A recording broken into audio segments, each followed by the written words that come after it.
और भगवान कृष्ण की बाल लीलाओं का वर्णन है।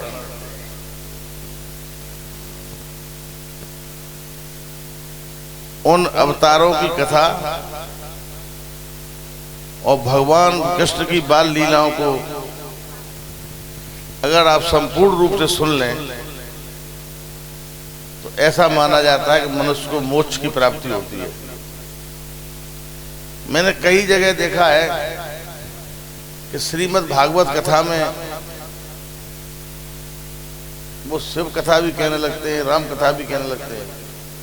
शिव कथा भी अपने आप में अलग है, शिव पुराण, राम कथा का भी अलग आयोजन होता है, लेकिन श्रीमद् भागवत कथा में किसी का मिश्रण नहीं हो सकता।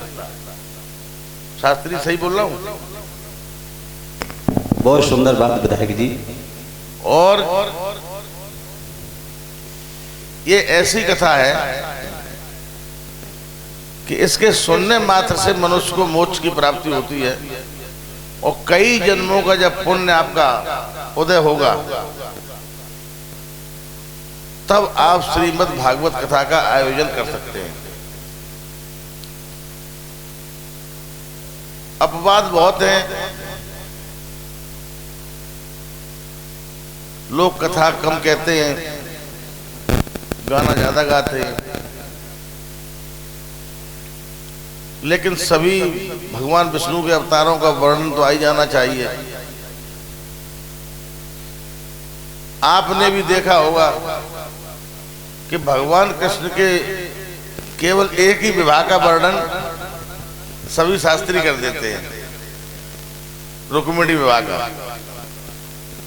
और जबकि भगवान कृष्ण के 8 विवाह बहुत महत्वपूर्ण है, बहुत पौराणिक कथाओं से जुड़े हुए हैं। श्रीमद् भागवत में ही लिखा है कि भगवान कृष्ण के वंशज ने ही यादवों को विनाश किया, उसका लोग अध्ययन नहीं करते। अगर सभी शास्त्री 8 विवाहों को पढ़ें तो मैं समझता हूं कि ये गांव तो एक ही धारा का है। पाल समाज के लोग हैं वो भी हमारी धारा में आते हैं, दलित समाज के लोग वो भी धारा में आते हैं, तो ज्यादा प्रचार प्रसार होगा, ज्यादा भक्ति का भाव बढ़ेगा। बस कथा में शॉर्टकट न मारा जाए। और जहां तक रही बात राजनीति की, मैं बहुत बहुत धन्यवाद देना चाहता हूं कि आप लोगों ने 8 महीने पहले इतिहास बनाया था और अभी 1 महीने पहले फिर आपने इतिहास बना दिया, और ऐसा इतिहास बनाया कि मैनपुरी की धमक पूरे प्रदेश में चली गई और केंद्र की सरकार हिल गई। बहुत सपने पाले थे कि मैनपुरी हम फतेह कर लेंगे, लेकिन मैनपुरी की महान जनता ने जिस तरह से डटकर मुकाबला किया पुलिस का और सरकारी बेईमानी का, वो काबिले तारीफ है और बरसों नहीं सदियों तक याद रखा जाएगा कि मैनपुरी में ऐसा भी चुनाव हुआ था जहां पुलिस वोटरों को रोक रही थी और जनता ने ठान लिया था कि हम वोट डालेंगे, और उसी का परिणाम हुआ कि 2,88,000 वोट से चुनाव जीते। अगर आजादी से वोट डालने दिया जाता तो 6 लाख वोट से चुनाव जीतते। ये अपनी शक्ति, ये उत्साह बचा के रखना। ये जनवरी चल रही है, अगली साल मार्च में फिर चुनाव है। ये चुनाव तो उपचुनाव था,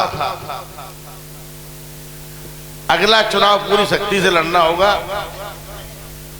और अगर इस बार केंद्र में नहीं हटाया तो आप ये समझ लेना, हो सकता है कि चुनाव ही ना हो।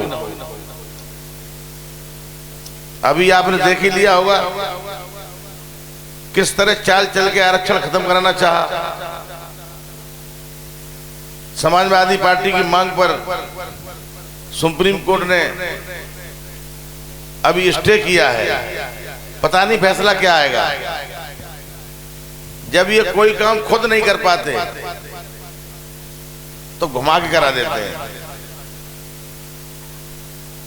ये तो केवल सिंपल था, अगर ये सफल हो जाता तो अगला हमला दलित वर्ग के आरक्षण पे था। इसलिए बहुत सजग रहने की जरूरत है। और पूरी भागवत और पूरी गीता और पूरी रामायण का मैं सार बता के बात खत्म कर रहा हूं कि परिवार को संगठित रखना जीवन की सबसे बड़ी उपलब्धि है। और परिवार के अगर कोई तोड़ता है तो मंथराएं तोड़ती हैं। भगवान राम का परिवार किसने तोड़ा था? ऐसे ही मंथराएं गांव गांव में हैं। अगर 3 भाई सगे रहते प्रेम से तो मंथराएं जाके चुगली कर आएंगी, लड़ाई हो जाएगी। अगर आपने अपना परिवार संगठित रख लिया तो दुनिया में ऐसी कोई लड़ाई नहीं है जो आप जीत नहीं सकते। इन्हीं शब्दों के साथ बहुत बहुत धन्यवाद। शास्त्री जी को धन्यवाद। अभी आप लोगों ने सुना हमारे विधायक जी ने कितने सुंदर शब्दों में राजनीति के बारे में आपको बताया। थोड़ा हम भी प्रकाश डालना चाहते हैं। विधायक जी ने अभी कहा था कि 2,88,000 वोटों से डिंपल यादव की जीत हुई।